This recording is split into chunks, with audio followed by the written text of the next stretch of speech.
Hi friends, welcome back to our channel. 9ാം ക്ലാസ്സിലെ ഫിസിക്സിൻ്റെ ഫസ്റ്റ് ടൈം ഇവാലുവേഷൻ്റെ മോഡൽ ക്വസ്റ്റ്യൻ പേപ്പറാണ് നമ്മൾ നോക്കാൻ പോകുന്നത്. അപ്പോൾ ബാക്കി ഓരോ സബ്ജക്റ്റുകളായിട്ട് നമ്മൾ അപ്ലോഡ് ചെയ്തിട്ടുണ്ട്. ബയോളജി, അതുപോലെ തന്നെ സോഷ്യൽ, കേരള പാഠാവലി, അടിസ്ഥാന പാഠാവലി എല്ലാം അപ്ലോഡ് ചെയ്തിട്ടുണ്ട്. അപ്പോൾ ആവശ്യമായിട്ടുള്ള കൂട്ടുകാർ തീർച്ചയായിട്ടും പോയി കാണണം. പ്ലേലിസ്റ്റ് പോയിട്ട് ചെക്ക് ചെയ്താൽ മതി, അതിലുണ്ടാവും. അപ്പോൾ നമുക്ക് ഈ ഫിസിക്സിലെ ക്വസ്റ്റ്യൻസ് എന്തൊക്കെയാണെന്ന് നോക്കാം. ഇവിടെ നിങ്ങൾക്ക് ആവശ്യമായിട്ടുള്ള ഇൻസ്ട്രക്ഷനൊക്കെ തന്നിട്ടുണ്ട്. Answer any 3 questions from 1 to 4, 1 score each. ഓരോന്നിനും 1 മുതൽ 4 വരെയുള്ളതിന് ഓരോന്നിനും ഓരോ മാർക്ക് വീതമാണെന്നാണ് പറഞ്ഞിട്ടുള്ളത്. First question, a table is pushed towards west by a force of 150 newton and pulled from the east by a force of 200 newton.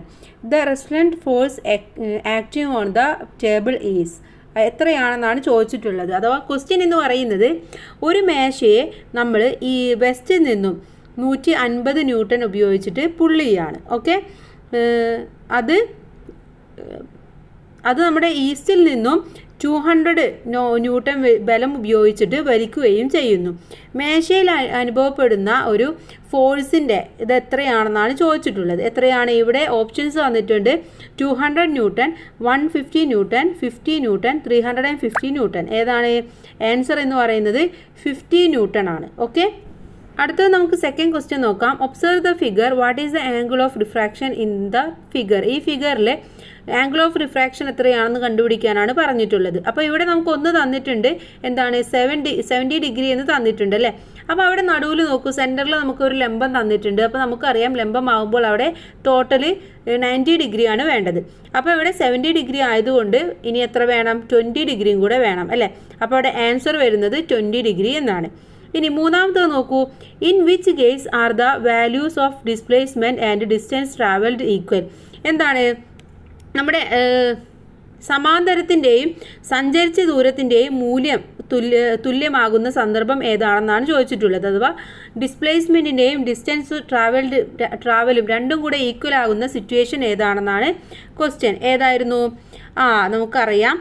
When the object travels along A straight line in the same direction. ഒരു object straight ലൈനിലൂടെ same ഡയറക്ഷനിൽ പോകുമ്പോഴാണ് നമ്മുടെ ഡിസ്പ്ലേസ്മെൻറ്റും distance of ട്രാവലും equal ആയിട്ട് മാറുന്നത്. ഇനി fourth question, which is the correct picture regarding refraction? ഇതിൽ ഏതാണ് റിഫ്രാക്ഷനുമായി ബന്ധപ്പെട്ടുള്ള ശരിയായ പിക്ചർ എന്നാണ് ചോദിച്ചിട്ടുള്ളത്. ഏതൊക്കെയാണ്? ഫിഗർ സി ആണ്. ഓക്കെ, ഫിഗർ സി ആണ് കറക്റ്റ് ആയിട്ടുള്ളത്. അതുമാത്രമാണ് റിഫ്രാക്ഷൻ കറക്റ്റായിട്ട് പോകുന്നത്, ബാക്കിയൊന്നും കറക്റ്റായിട്ടുള്ളത് അല്ല. നെക്സ്റ്റ് അടുത്ത സെക്ഷനാണ് answer any 7 questions from 5 to 13. 5 മുതൽ 13 വരെയുള്ളതിൽ ഏതെങ്കിലും 7 ക്വസ്റ്റ്യൻസ് ആണ് അറ്റൻഡ് ചെയ്യേണ്ടത്. 2 മാർക്ക് വീതമാണ്. അഞ്ചാമത്തെ question, in Galileo's marble and channel experiment what caused the ball to reach its maximum height? എന്താണ്? ഗലീലിയോയുടെ ഗോലിയും ചാനലും പരീക്ഷണത്തിൽ ഗോലി പരമാവധി ഉയരത്തിലെത്താൻ ശ്രമിച്ചതിന് കാരണം എന്തെന്നാണ് ചോദിച്ചിട്ടുള്ളത്. അവിടെ എന്താണ് കാരണം? അവിടെ ഇനേർഷ്യയാണ് കാരണം എന്ന് പറയുന്നത്. Okay, then B, what cause the ball to come to rest after rising to some height? ഇതിലെ ഗോലി കുറച്ച് സമയത്തിന് ശേഷം ഉയർന്നതിന് ശേഷം നിശ്ചലമായതിൻ്റെ കാരണം എന്താണ്? അവിടെ സംഭവിച്ചത് ഫ്രിക്ഷനാണ്. ഓക്കെ, ഫ്രിക്ഷൻ സംഭവിച്ചത് കൊണ്ടാണ് അങ്ങനെ ഉണ്ടായത്. ഇനി sixth question, what is the acceleration of an object which was travelling with a velocity of 3 meter per square if it is velocity changed to 4 meter per square in 2 seconds? എന്താണ്? 3 metre per square വേഗത്തിൽ സഞ്ചരിച്ചു കൊണ്ടിരിക്കുന്ന ഒരു വസ്തുവിൻ്റെ വേഗം 2 second കൊണ്ട് 4 metre per second ആയി മാറുന്നുവെങ്കിൽ ത്വരണം, അവിടെ വെലോസിറ്റി എത്രയാണെന്നാണ് ചോദിച്ചിട്ടുള്ളത്. എത്രയാണ്? അക്സിലറേഷൻ എത്രയാണെന്നാണ് ചോദിച്ചിട്ടുള്ളത്. എത്രയാണ്? അതിൻ്റെ വേഗത എന്ന് പറയുന്നത് 0.5 മീറ്റർ പെർ സ്ക്വയർ ആണ്. അഥവാ എ എന്ന് പറയുന്നത് നമുക്ക് കാണുന്നത് അക്സിലറേഷൻ ആണ്. A equal to v minus u എന്നുള്ളതാണ്. Okay, v minus u divided by t. അപ്പോൾ അവിടെ ആൻസർ എന്ന് പറയുന്നത് 0.5 മീറ്റർ പെർ സ്ക്വയർ എന്ന് നമുക്ക് കിട്ടും. ഇനി ഏഴാമത്തെ question, what cause the bottom of a pond to appear raised when viewed from the distance? എന്താണ്? നമ്മൾ ഒരു ഡിസ്റ്റൻസിൽ നിന്നിട്ട് ഒരു സാധനം നോക്കുകയാണെങ്കിൽ അകലെ നിന്ന് നോക്കുമ്പോൾ പല പോണ്ടിൻ്റെയും അടിത്തട്ട് ഉയർന്നതായിട്ട് നമുക്ക് തോന്നാൻ കാരണമുണ്ട് അല്ലേ? അടിത്തട്ട് ഉയർന്നതായിട്ട് നമുക്ക് തോന്നും. എന്തുകൊണ്ടാണ് അതങ്ങനെ തോന്നുന്നത് എന്നാണ് ചോദിച്ചിട്ടുള്ളത്. എന്തുകൊണ്ടാണ്? Rays of light reflected from the bottom refracts at the surface of separation of air and water. എന്താണ്? താഴെ നിന്നിട്ട് പ്രതിഫലിക്കുന്ന ആ ഒരു റിഫ്ലക്റ്റ് ചെയ്യുന്ന നമ്മുടെ ലൈറ്റിൻ്റെ സൺലൈറ്റിൻ്റെ വായുവും അതുപോലെ തന്നെ വെള്ളവും വേർതിരിക്കുന്ന ഉപരിതലത്തിൽ പ്രതിഫലിക്കുകയാണ് ചെയ്യുന്നത്. അപ്പോൾ ഇതുകൊണ്ട് എന്താ സംഭവിക്കുന്നത്? അവിടെ ഒരു ഡീവിയേറ്റ്സ് എവേ ഫ്രം ദ നോർമലിൽ നിന്നും ഒരു ഡീവിയേഷൻ സംഭവിക്കും. Appears to come from a higher level, നമുക്ക് അത് കുറച്ചും കൂടെ ഹയർ ലെവലായിട്ട് നമുക്ക് തോന്നുകയും ചെയ്യും. അപ്പോൾ അവിടെ ഒരു നമ്മുടെ ലൈറ്റിൻ്റെ റേസ് ഓഫ് ലൈറ്റിൻ്റെ റിഫ്ലക്ഷനാണ് കാരണമെന്ന് നമുക്ക് പറയാൻ വേണ്ടി സാധിക്കും. നെക്സ്റ്റ് ക്വസ്റ്റ്യൻ നോക്കാം. ക്വസ്റ്റ്യൻ നമ്പർ 8 ആണ്. What is mean by resultant force? എന്താണ് റെസ്ലൻറ്റ് ഫോഴ്സ് എന്ന് പറഞ്ഞാൽ എന്താണെന്ന് എഴുതുക. അതിൻ്റെ ഡെഫിനേഷൻ ടെക്സ്റ്റ് ബുക്കിലുണ്ട്, അപ്പോൾ അത് കൂട്ടുകാരെ എഴുതുക. അതുപോലെ തന്നെ if a force of 100 newton is applied to an object to one direction and a force of 350 newton in the opposite direction, calculate the resultant force. ഇവിടെ പറയുന്നത് എന്താണ്? ഒരു ഫോഴ്സ് നമ്മൾ 100 ന്യൂട്ടണിൽ അപ്ലൈ ചെയ്യുകയാണ്. ഓക്കെ, ഒരു ഒബ്ജക്റ്റിൽ അപ്ലൈ ചെയ്യുകയാണെങ്കിൽ അത് ഒരു ഡയറക്ഷനിലാണ്. ആ ഫോഴ്സ് തന്നെ 150 ന്യൂട്ടണിൽ ഓപ്പോസിറ്റ് ഡയറക്ഷനിൽ നമ്മൾ ഫോഴ്സ് ചെയ്യുകയാണെങ്കിൽ അവിടുത്തെ റെസ്ലൻറ്റ് ഫോഴ്സ് എന്ന് പറയുന്നത് എത്രയാണെന്നാണ് ചോദിച്ചിട്ടുള്ളത്. എങ്ങനെയാണ് നമ്മൾ കാണുക? നമുക്കറിയാം അത് കാണുന്നത് എങ്ങനെയാണെന്ന്. അപ്പോൾ എഫക്റ്റീവ് ഫോഴ്സ് എന്ന് പറയുന്നത് അവിടെ 250 ന്യൂട്ടൺ ആയിട്ട് മാറും. അപ്പോൾ കൂട്ടുകാർ ആ ഇക്വേഷൻ വെച്ചിട്ട് ചെയ്ത് നോക്കുക. ആൻസർ എന്ന് പറയുന്നത് 250 ന്യൂട്ടൺ ആണ്. 50. Okay, then 9th question. Give reason even after the sun has disappeared from the horizon it is still possible to see the sun for a short time thereafter. എന്താണ് പറയുന്നത്? നമ്മൾ നമ്മുടെ ചക്രവാളത്തിൽ നിന്ന് മറഞ്ഞു കഴിഞ്ഞാലും അല്പസമയം കൂടി നമ്മുടെ സൂര്യനെ കാണാൻ നമുക്ക് സാധിക്കും. എന്തുകൊണ്ടാണ് അങ്ങനെ സാധിക്കുന്നത് എന്നാണ് ചോദിച്ചിട്ടുള്ളത്. എന്തുകൊണ്ടാണ്? Rays of light undergo successive refraction in air, the rays appear to come from a higher level. പ്രകാശത്തിൻ്റെ കിരണങ്ങൾ വായുവിൽ തുടർച്ചയായിട്ട് അവിടെ ഒരു ഉണ്ടാവുന്നത്? ഒരു റിഫ്രാക്ഷൻ ഉണ്ടാവുന്നുണ്ട് അല്ലേ? റിഫ്രാക്ഷന് വിധേയമാകുന്നുണ്ട്. അതുമാത്രമല്ല നമ്മുടെ ഇതിൻ്റെ ലൈറ്റ്, സൂര്യൻ്റെ ലൈറ്റ് എന്ന് പറയുന്നത് വളരെ ഉയർന്നിട്ടാണ്, ഹയർ ലെവലിൽ, ഹയർ പോയിന്റിൽ നിന്നാണ് വരുന്നത്. അതുകൊണ്ടാണ് നമുക്ക് അത് പിന്നെയും കുറച്ച് സമയം കൂടെ കാണാൻ വേണ്ടിയിട്ട് കഴിയുന്നത്. Okay, 10th question. If the speed of light in vacuum is 3 × 108 meter per square and the refractive index of glass is 1.5. Calculate the speed of light in the glass. എന്താണ് ഇവിടെ പറയുന്നത്?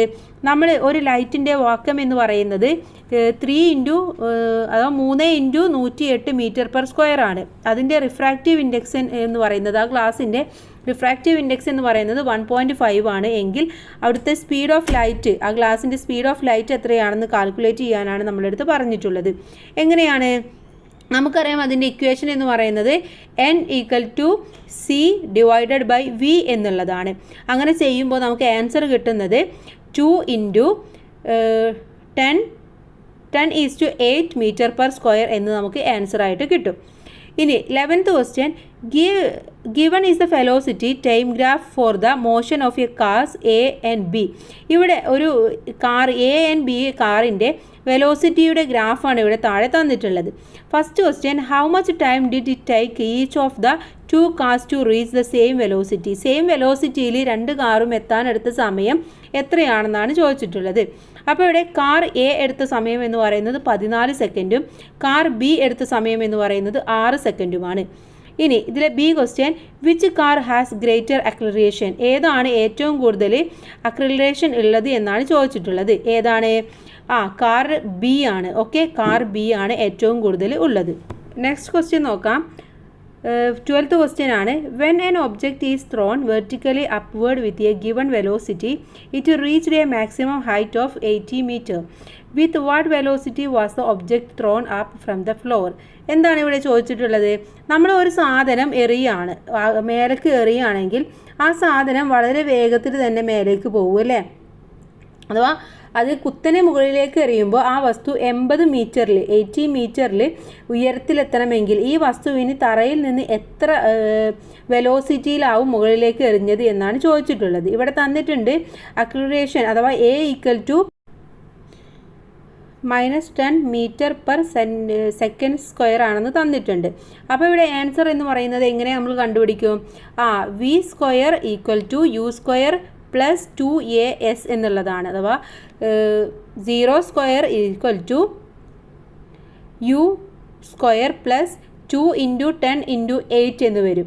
അപ്പോൾ ആൻസർ ആയിട്ട് കിട്ടുന്നത് u equal to 40 metre per second ആയിരിക്കും. Okay, metre per second answer ആയിട്ട് നമുക്ക് കിട്ടും. ഇനി അടുത്ത question, water seems to be locked in on roads during hot summer afternoons when viewed from a distance explain how this phenomena occurs. എന്താണ് ഇവിടെ പറയുന്നത്? നമ്മൾ ചൂടുള്ള വേനൽക്കാലത്ത് ഉച്ച സമയങ്ങളിൽ അകലെ നിന്ന് നോക്കുമ്പോൾ ടാറിട്ട റോഡിലൊക്കെ വെള്ളമുള്ളതായിട്ട് നമുക്ക് ഒരു ഫിനോമിന തോന്നാറുണ്ട്. എന്തുകൊണ്ടാണ് ഇങ്ങനെ തോന്നുന്നത് എന്നാണ് ചോദിച്ചിട്ടുള്ളത്. എന്തുകൊണ്ടാണ്? ഇവിടെ road is hot air on the surface, road on the called air above total internal reflection. അഥവാ റോഡ് എപ്പോഴും നല്ല ചൂടായിരിക്കും ആ സമയത്ത് അല്ലേ. അപ്പോൾ അവിടെ റോഡിലെ ചൂടുള്ള ഉപരിതലവും അതുപോലെ തന്നെ അന്തരീക്ഷത്തിലെ ആ ഒരു തണുത്ത ഉപരിതലവും തമ്മിലുള്ള റിഫ്ലക്ഷനാണ് അവിടെ കാണിക്കുന്നത്. അതുകൊണ്ടാണ് നമുക്ക് അങ്ങനെ തോന്നാൻ കാരണം. ഇനി next, answer any 5 question from 14 to 19. അഥവാ 14 മുതൽ 19 വരെയുള്ളതിൽ ഏതെങ്കിലും 4 എണ്ണത്തിനാണ് ആൻസർ എഴുതേണ്ടത്. ഇവിടെ 14ാമത്തെ question, state Newton's first law of motion. അപ്പോൾ ഇവിടെ നിങ്ങൾ ന്യൂട്ടൻ്റെ ഫസ്റ്റ് ലോനെ കുറിച്ചിട്ട് ഒന്ന് എഴുതുകയാണ്. ടെക്സ്റ്റ് ബുക്കിലുണ്ട്, അതൊന്ന് എടുത്ത് എഴുതിയാൽ മതി. ആ ഭാഗം ഒന്ന് പഠിച്ചു വെക്കുകയാണ് വേണ്ടത്. Then B, which quantities can this law define. ഏതൊക്കെ ക്വാണ്ടിറ്റിയാണ്? ഒന്ന് ഫോഴ്സ്, 2 ഇൻറ്റേർഷ്യ. ഇത് രണ്ടുമാണ് അതിലൂടെ നമ്മൾ പറയുന്നത്. Then 15th question, which of the following is the correct figure? ഏതാണ് കറക്റ്റ് ഫിഗർ ആയിട്ടുള്ളത് എന്നാണ് ചോദിച്ചിട്ടുള്ളത്. ഏതൊക്കെയാണ്? ഇവിടെ സി ആണ് കറക്റ്റ് ഫിഗർ ആയിട്ടുള്ളത്. Then B question, what type of sine in this. ഈ സൈൻ ഏതാണെന്നാണ് ചോദിച്ചിട്ടുള്ളത്. ഏത് തരത്തിലുള്ള സൈനാണ്? അഥവാ മാൻഡേറ്ററി ആണോ, കോഷണറി ആണോ, ഇൻഫോർമേറ്റീവ് ആണോ? ഏതാണ്? ഇത് മാൻഡേറ്ററി സൈനാണ്. Then what does it indicates. ഇത് എന്താണ് സൂചിപ്പിക്കുന്നത്? ഇത് സൂചിപ്പിക്കുന്നത് നോ പാർക്കിംഗ് ആണല്ലേ. അപ്പോൾ അവിടെ നോ പാർക്കിംഗ് ആണ് ആൻസർ ആയിട്ട് വരേണ്ടത്. ഇനി നമുക്ക് നോക്കാനുള്ളത് 16th ക്വസ്റ്റ്യൻ ആണ്. Among A and B which is of higher optical density. ഇതിൽ എയും ബിയിലും ഏതാണ് ഹയർ ഒപ്റ്റിക്കൽ ഡെൻസിറ്റി ഉള്ളത് എന്നാണ് ചോദ്യം. ഏതായിരുന്നു? നമുക്കറിയാം എ ആണ് ഹയർ ഡെൻസിറ്റി ഉള്ളത്. ഓക്കെ, അതവിടെ അതിൻ്റെ ആംഗിൾ നോക്കിക്കഴിഞ്ഞാൽ നമുക്കത് മനസ്സിലാക്കാൻ വേണ്ടി സാധിക്കും. If the angle of incidence at A is 45 degree, what will be the path of the light? ഇവിടെ ഇൻസിഡൻസ് ആംഗിൾ 45 ഡിഗ്രി ആയിക്കഴിഞ്ഞാൽ ആ ലൈറ്റിൻ്റെ പാത്ത് എന്ന് പറയുന്നത് എങ്ങനെയായിരിക്കും എന്നാണ് ചോദിച്ചിട്ടുള്ളത്. എങ്ങനെയായിരിക്കും? Total internal reflection happen. എങ്ങനെയാണോ ടോട്ടൽ ഇൻറ്റേർണൽ ആയിട്ടുള്ള റിഫ്ലക്ഷൻ എങ്ങനെയാണോ അത് അതിനും സംഭവിക്കാൻ ചാൻസ് ഉണ്ട്. Then see, when the angle of refraction is 90 degree, by the what name is the angle of refraction known as? Angle of reflection എന്ന് പറയുന്നത് 90 degree ആയിക്കഴിഞ്ഞാൽ അതിനെ പറയുന്ന പേരെന്താണെന്നാണ് ചോദിച്ചിട്ടുള്ളത്. എന്താണ്? ക്രിട്ടിക്കൽ ആംഗിൾ എന്നാണ് പറയുന്നത്. Critical angle. ഇനി 17th question, classify the following as uniform velocity and non uniform velocity. താഴെ തന്നിട്ട് നമുക്ക് കുറച്ച് സിറ്റുവേഷൻസ് തന്നിട്ടുണ്ട്. അതിനെ യൂണിഫോം വെലോസിറ്റി എന്നും നോൺ യൂണിഫോം വെലോസിറ്റി എന്നും ക്ലാസിഫൈ ചെയ്യാനാണ് പറഞ്ഞിട്ടുള്ളത്. ഒന്നിവിടെ തന്നിട്ടുണ്ട്, train living A station. Train സ്റ്റേഷനിൽ നിന്നും ലീവ് ചെയ്യുന്നത്. അടുത്ത സിറ്റുവേഷൻ എന്ന് പറയുന്നത് ഫാൻ സ്വിച്ച് ഓഫ് എന്നുള്ളതാണ്. അതുപോലെ തന്നെ light travelling through the same medium. Fourth one, freely falling coconut. ഇത്രയുമാണുള്ളത്. ഇതിൽ യൂണിഫോം വെലോസിറ്റി എന്ന് പറയുന്നത് 3ാമത്തെ സിറ്റുവേഷൻ ആണ്, light travelling through the same medium എന്നുള്ളത്. നോൺ യൂണിഫോം വെലോസിറ്റി എന്ന് പറയുന്നത് 1ാമത്തെയും അതുപോലെ തന്നെ 2ാമത്തെ ഫാൻ സ്വിച്ച് ഓഫ് എന്നുള്ളതും 4ാമത്തെ ഫ്രീലി ഫോളിംഗ് കോക്കനറ്റ് എന്നുള്ളതുമാണ്. ഇനി ഇതിലെ അടുത്ത question, an object move in A circular path. Which consistent speed does this object have? Uniform or no uniform velocity? What is the reason? എന്താണ് question എന്ന് പറയുന്നത്? ഒരു വസ്തു അതിൻ്റെ പാതയിൽ കോൺസ്റ്റൻ്റ് സ്പീഡിൽ സഞ്ചരിക്കുകയാണ്. ഈ വസ്തുവിന് സമവേഗമാണോ അതോ അസമമായിട്ടുള്ള അഥവാ യൂണിഫോം വെലോസിറ്റി ആണോ യൂണിഫോം വെലോസിറ്റി ആണോ? കാരണം എന്ത് എന്നാണ് ചോദിച്ചിട്ടുള്ളത്. അപ്പോൾ ഇത് എന്ന് പറയുന്നത് നോൺ യൂണിഫോം വെലോസിറ്റി ആണ്. ബിക്കോസ് ഡിറക്ഷൻ കണ്ടിന്യൂസ്ലി ചേഞ്ച് ആണ്. അവിടെ ഡിറക്ഷൻ എന്ന് പറയുന്നത് കണ്ടിന്യൂസ് ആയിട്ട് ചേഞ്ച് ചെയ്യുന്നത്. അതുകൊണ്ട് തന്നെ നോൺ യൂണിഫോം ആണ്. യൂണിഫോം എന്ന് പറയുന്നത് ഡിറക്ഷൻ കണ്ടിന്യൂസ് ആയിട്ട് ചേഞ്ച് ചെയ്യാത്തതാണെന്ന് നമുക്ക് പറയാം. ഓക്കെ, ഇനി അടുത്ത ക്വസ്റ്റ്യൻ നോക്കാം. 18th ക്വസ്റ്റ്യൻ ആണ്. Observe the figure. താഴെ ഒരു ഫിഗർ തന്നിട്ടുണ്ട്. A B C and D are 4 types of transparent medium. Observe the path of light. എന്താണ് എ ബി സി ഡി എന്ന് പറയുന്നത് 4 തരത്തിലുള്ള ട്രാൻസ്പെറൻ്റ് ആയിട്ടുള്ള മീഡിയംസ് ആണ്. അതിൻ്റെ ലൈറ്റിൻ്റെ പാത്താണ് ഇവിടെ തന്നിട്ടുള്ളത്. A question of A and B which is the medium of lower optical density. ഇതിൽ ലോവർ ഒപ്റ്റിക്കൽ ഡെൻസിറ്റി ഉള്ളത് ഏതാണ്? ബി ആണ്. ഓക്കെ, ബി ആണ് ലോവർ ഒപ്റ്റിക്കൽ ഡെൻസിറ്റി ഉള്ളത്. ബി ചോദ്യം what would be the reason for light returning to the same medium instead of passing from C and D. എന്തുകൊണ്ടാണ് ഈ സിയും ഡിയിൽ നിന്നും കടന്നു പോകാതെ അതേ മാധ്യമത്തിലേക്ക് തിരിച്ചു പോകാൻ കാരണം എന്താണെന്നാണ് ചോദിച്ചിട്ടുള്ളത്. എന്തുകൊണ്ടാണ്? കാരണം C is optically denser than D. C എന്ന് പറയുന്നത് ഡിയേക്കാൾ ഡെൻസർ ദാൻ ഡി ആണ്. അതുകൊണ്ടാണ് അങ്ങനെ സംഭവിക്കുന്നത്. ഓക്കെ, അപ്പോൾ ഇത്രയുമാണ് ഈ ക്വസ്റ്റ്യൻ പേപ്പർ എന്ന് പറയുന്നത്. നമ്മളെല്ലാ ആൻസേഴ്സും നമ്മൾ ഡിസ്കസ് ചെയ്തു. ആൻസേഴ്സ് എല്ലാം നമ്മൾ പറഞ്ഞു. അപ്പോൾ എല്ലാ കൂട്ടുകാരും നന്നായിട്ട് പഠിച്ച് മാർക്ക് വാങ്ങിക്കാൻ ശ്രമിക്കുക. അപ്പോൾ എല്ലാ കൂട്ടുകാർക്കും താങ്ക്സ് ഫോർ വാച്ചിങ്.